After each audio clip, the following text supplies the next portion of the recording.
प्रदेश number 1 पे है, चारों तरफ शोर है।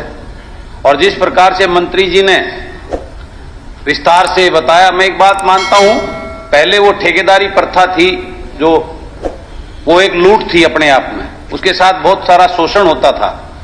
उससे बचने के लिए सरकार ने हरियाणा कौशल रोजगार निगम के तहत ये भर्तियां निकालनी शुरू की, अच्छी बात है। लेकिन आज इसके ऊपर एक बहुत बड़ा सवाल आ गया है। सबसे पहला तो जब अप्लाई करते हैं, जो पोर्टल खुलता है, उसका ही मालूम नहीं होता वो कब खुल रहा है, कब बंद हो रहा है। आज बहुत सारे हमारे युवाओं को तो इसका पता ही नहीं चलता ये कब खुला था और कब बंद हो गया। ये एक अपने आप में पोर्टल का बहुत बड़ा इशू है, जो पूरे प्रदेश का, ये नहीं कह रहा मैं एक किसी बच्चे का, पूरे प्रदेश के युवाओं का ये बहुत गंभीर विषय है। मैं इसके लिए सरकार को कहना चाहता हूं, इसके ऊपर जो है ना माननीय मुख्यमंत्री जी को जो है ना चिंतन करना चाहिए। ये इससे युवाओं में बहुत बड़ा रोष है। दूसरा, एक इसके अंदर आपने अभी, इसमें मैं पढ़ रहा था, लगभग 1,06,000 अपॉइंटमेंट आपने कौशल रोजगार निगम के तहत आपने करवाई है, बहुत अच्छी बात है। उसमें कुछ टीजीटी, पीजीटी के एजुकेशन विभाग में टीचर्स लगाए हैं, जो पहले पोस्ट निकाली थी वो विड्रा कर ली थी। तो क्या अब आगे सरकार का, अभी जो हमारी सदस्य किरण जी भी ने बताया कि आगे सरकार का कोई प्लानिंग है नहीं उनको स्थायी लगाने का, या इसी में कौशल रोजगार में। और आज ये अभी मंत्री जी ने बताया कि ये जो बच्चे लगाते हैं, मैं ऐसे आपको हजारों एग्जाम्पल दे सकता हूं जो बिल्कुल गरीबी रेखा में, माननीय मुख्यमंत्री जी ये बहुत इंपॉर्टेंट है, जो बिल्कुल गरीब के बच्चे, एमए किए हुए हैं, बीटेक बच्चे। मैं परसों का, यहां आने से एक दिन पहले, उस दिन संडे को मेरे पास सुबह सुबह एक मदीना गांव से मैं बताता हूं, एक बैकवर्ड क्लास का एक जो है बच्चा आया, उसके साथ में उसका फादर था। सुबह सुबह 8 बजे मेरे घर पे वो आके रोने लग गया। उसके बच्चे ने बीटेक कर रखी है सिविल इंजीनियरिंग से, और वो मेरे पास कौशल रोजगार निगम का मेरे पास है, मैं मुख्यमंत्री जी आपको भी दूंगा। वो कहने लगा कि इसमें मेरे बच्चे को पीएन के लिए अप्लाई कर रखा है, इससे बड़ा दुर्भाग्य क्या हो सकता है। मैं उस बच्चे की तरफ देखता रहा, मैंने कहा तू सिविल इंजीनियर होकर पीएन लगना चाहता है कौशल रोजगार निगम से, तू अपने आप को, डेली तेरी डेथ होगी वहां पे, वो तेरा अंतरात्मा तेरे को मरेगी। मैंने उसको उसी टाइम मैंने अपनी कंपनी में लगाकर उसको 20,000 की नौकरी देकर उसको वहां भेजा। मैं कहा तू इससे अच्छा तो पढ़ा के कहीं भी, लेकिन अगर तू पीएन बीटेक करके अगर पीएन लिया तो ये इसका मैसेज समाज के अंदर, युवाओं के अंदर बहुत बुरा जाने वाला है। इस प्रकार के मैं इतने एग्जाम्पल आपको दे सकता हूं, जो उस बिलो 1,80,000 से भी नीचे की कैटेगरी का जो एमए, एमएससी, बीटेक, एमटेक बच्चे जो है, जो उसके अंदर उनका नाम नहीं आता, और 12th पास बच्चा जो है, और उसके अंदर जो अपॉइंटमेंट उसको मिल रही है। तो कौन सी पारदर्शिता है ये? मैं जरा, ये गंभीर विषय है मुख्यमंत्री जी, आप इसको देखिए, ये बहुत बड़ा गंभीर विषय है। और उसके बाद एक बहुत बड़ी बात है, किसी को 6 महीने बाद हटा दिया जाता है बगैर कारण बताए, बगैर नोटिस दिए हुए, किसी को 8 महीने बाद, किसी को 1 साल के बाद में, कोई कारण नहीं है उनको, जो है वो सेटिस्फाई नहीं होते अधिकारी, या व्हाट एवर जो भी रीजन रहता है, उनको घर भेज दिया जाता अचानक। बच्चा सुबह जाता है, वहां से उसको मिलता है आज की छुट्टी का, आज आप नहीं, दूसरा लगाएं। ये बहुत बड़ा रीजन है। उसके बाद मैं बात कर रहा था, जैसे हमारे अब पेपर बन रहे हैं, ये एक बहुत बड़ा गंभीर है सवाल है। अभी एडीए का पोस्टें निकाली थी, 600 पोस्टें थी। पेपर किस चीज के? ये कौशल नहीं, ये उसी से रिलेटेड, मैं जो बात कर रहा हूं उसी से रिलेटेड है। मेरे ये रोजगार से रिलेटेड मामला है। मेरा कोई वो नहीं, मैं आपको एक छोटी सी, रोजगार अलग है, निगम की बात करें, निगम पे पूछा है, निगम की ये उसी के अंदर है। एडीओ लगाए हैं, उसके अंदर जो पेपर की जो 50% क्वालिफिकेशन, नेगेटिव मार्किंग की कंडीशन लगा के इतना जटिल बना दे। मेरी सुनो, 600 में से 57 बच्चों को क्वालिफाई करके बैठो आप, और कोई बाकी सबको कौशल रोजगार, मैं वही बात, कौशल रोजगार में लगा दिया उनको। नहीं, वो ये है जी मेरे पास, अलग से आंकड़ा, अलग से कोई उठाना। ये बात मुख्यमंत्री ऐसा पेपर बनाओगे तो इसका मतलब सरकार हमारे बच्चों को अध्यक्ष महोदय जी, HKRN में कोई पेपर नहीं लिया जाता, ये HKRN के माध्यम से नहीं विषय है, ये तो HPSC का। हाँ, तो फिर HKRN का वो उसमें मामला नहीं, अभी HKRN के विषय पर ही सीमित रहे, बाकी चीजें नहीं। वो अलग मामला कुंडू साहब बैठिए। भारत भूषण बत्रा जी, हमारे बच्चे आगे सरकार की क्या व्यवस्था रहेगी, किस प्रकार से आगे बढ़ती, उनका अपॉइंटमेंट होगी, आगे रिक्रूटमेंट निकाली जाएगी। ये अपने आप में बहुत बड़ा सवाल है उपाध्यक्ष महोदय। मेरा मतलब सिर्फ इस कौशल रोजगार में जो पारदर्शिता की बात कर रहे हैं वो एक हो गया, ठीक है, धन्यवाद। उसको जिस प्रकार हमारी और लिस्टें आती हैं, ये लिस्टें उसके अंदर आनी, पब्लिक डोमेन पर आनी चाहिए, पता लगे किसके इसे क्वालिफिकेशन क्राइटेरिया क्या नंबर मिले इसको, वो उसके बाकी कितने नंबर मिले, ताकि वो सेटिस्फाई हो। उसकी कोई लिस्ट नहीं लगाई जाती, सीधी लिस्ट आती है। बैठो प्लीज। ये बहुत गंभीर पॉइंट है। सब कुछ करते हैं तो तब भी इस बात के लिए संतोष होता कि अधिकारी ठीक काम करके सब कुछ ठीक करेंगे। आपने इंटेंडिंग ऑर्गेनाइजेशन जो साथ में जिसको आपने टेंडर देना है, इस रिक्रूटमेंट का सब कुछ है, उसमें प्राइवेट प्लेयर्स भी बीच में आपने डाल दिए। इसमें है कि independent organisation mean all the departments, board, corporation, statutory bodies, universities, public sector undertaking, mission, authorities, etc., under the control of the government. Up to this, it's all right. It's very all right. But also private establishment which send to the निकल। अब इनको आपने अख्तियार दे दिए तो वो अख्तियार ये लिस्ट कहां से आएगी? अभी करना है या बाद में कर लेना उसमें? आप तो अच्छे वाले विद्वान हैं, सारा लैंग्वेज पढ़ेंगे। ये तो जो इंडेंट देते हैं, अर्थात जिनको वर्कफोर्स चाहिए, वो गवर्नमेंट का डिपार्टमेंट भी मांग सकता है इस कंपनी से, बोर्ड कॉर्पोरेशन भी मांग सकता है, इवन कोई प्राइवेट एजेंसी भी किसी को वर्कफोर्स चाहिए वो इनसे मांग सकता है। प्राइवेट वालों को कोई कंपनी में डाल करके हमने कोई रिक्रूटिंग एजेंसी नहीं बनाया है, केवल नहीं ऐसा नहीं है। मान लो दूसरे और मानो कोई एक नौकरी चाहिए उसके लिए सरकार के पास आ जाए, अपनी नौकरी तो देने की बात नहीं। प्रश्न क्या है, माननीय मुख्यमंत्री जी बता रहे हैं, सुन तो लो आप। एक फैसिलिटेशन दी है, मान लो सरकार को चाहिए 10,000 लोग, 10,000 में ले लिए, अब हमारे पास उसको मान लो नहीं है, कल को प्राइवेट वाला भी को कहता है कि हाँ इन्हीं शर्तों के ऊपर मुझे 100 लोग दे दीजिए, 500 दे दीजिए, 1000 दे दीजिए, और हम अगर एक ट्रांसपेरेंट तरीके से उसको भी 1000 लोग दे देते हैं तो हमारे एक दायरे में से निकल करके होकर जाएंगे, उनको भी तसल्ली रहेगी, उनका ईपीएफ, उनका प्राइवेट फंड, ईएसआई वो सारा कटना शुरू हो जाएगा।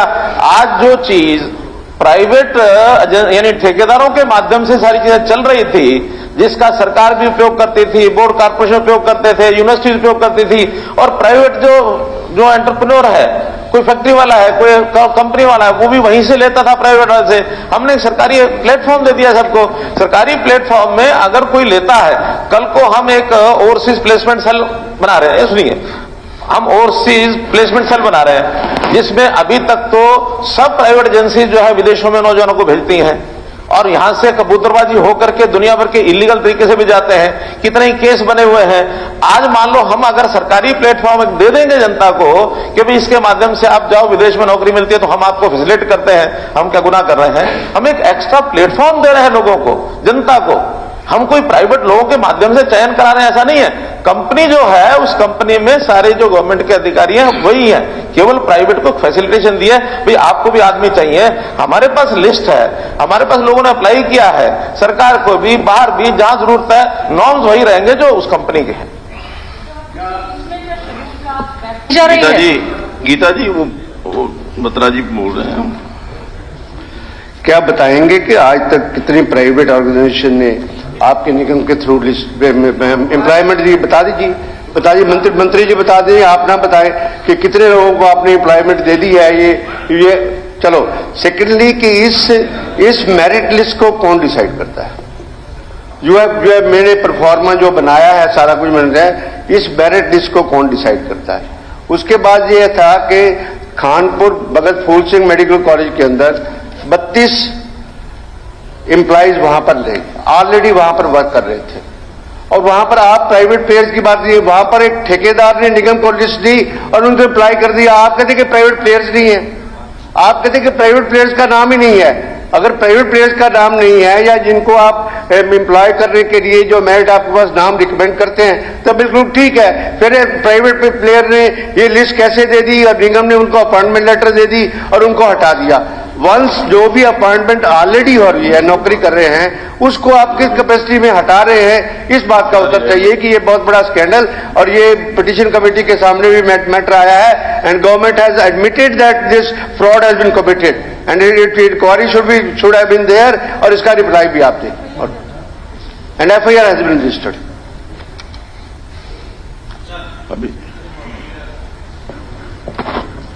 और उन्होंने कहा मेरिट पे हम लेते हैं। जो एलिजिबिलिटी का क्राइटेरिया, उसको तो मेरिट बता रहे हो आप, उसमें नंबर दे रहे हो भी इतनी आमदनी से कम होना चाहिए, इतनी आमदनी इतनी होगी तो इतने नंबर मिलेंगे। ये एलिजिबिलिटी का क्राइटेरिया है, मेरिट नहीं है। और कौन तय करता है कि किसकी कितनी आमदनी है? परिवार पहचान पत्र से करते हो आप। परिवार पहचान पत्र कौन तय कर रहा है? कोई तहसीलदार है, और जो इनकम सर्टिफिकेट या तो कोई तहसीलदार देगा या एसडीएम देगा या कोई मास्टर देगा, जो उसको पहचान पत्र आपने लगा रखा है वो दे देगा। उसको क्या मालूम है कि कितना पहचान पत्र है? और मेरिट की सवाल को क्राइटेरिया क्या है, उसका क्राइटेरिया क्या है और क्या प्रक्रिया है?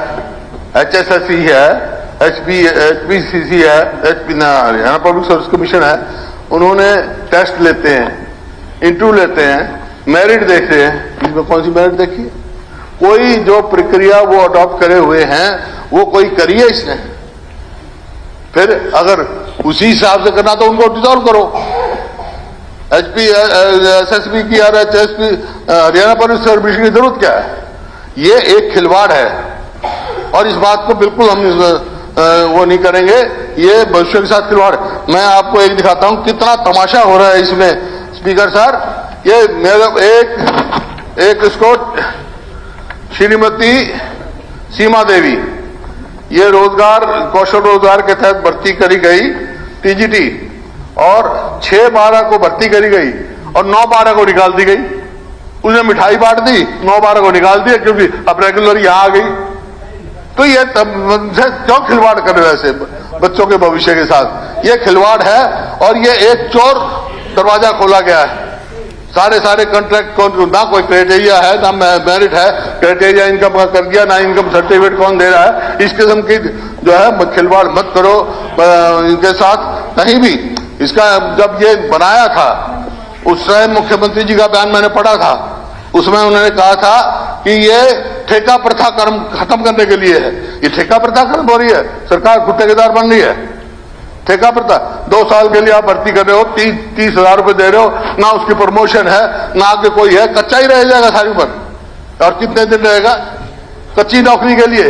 ठेका प्रथा क्या थी? ठेका प्रथा यही थी, कच्ची नौकरी थी। कोई आप काउंट कर रहे हो। चलो मैं इसमें जाता टेंडर में जो होता है बहुत सारे सवाल खड़े। अब ये 32 के 32 आपने देखा। ऐसा काम है, इसी खिलवाड़ मत करो, इसको तुरंत बंद करो।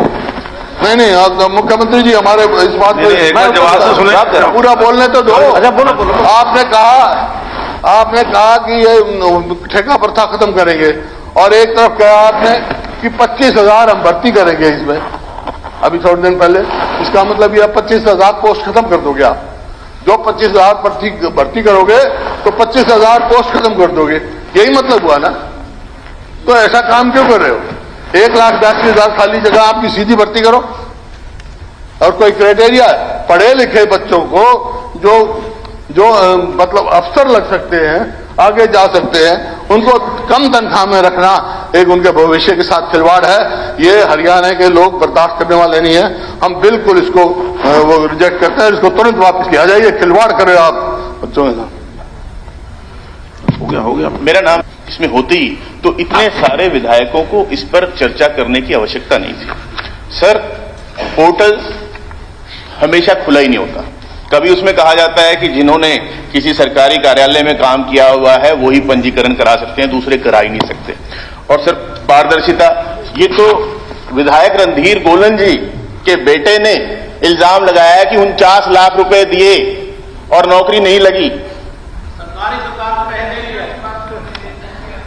सर, पारदर्शिता की बात हो रही है। और सर